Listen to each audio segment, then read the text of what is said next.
Hi everyone, in this video I'm going to show you how you can change background image of your computer or laptop. If you see it helpful, don't forget to like the video, leave a comment and subscribe. Let's start. Right click, personalize. From background, you can make it solid. For example, this color. It's checked. It appears like this. Again, right click, personalize. We have another option, slideshow. And you can change the time. It shows multiple images and changes every 30 minutes, 1 minute, 10 minutes. You can change the time. Okay, another one, Windows Spotlight.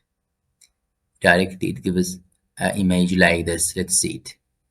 This image. Another time, right click, personalize, bring picture, browse.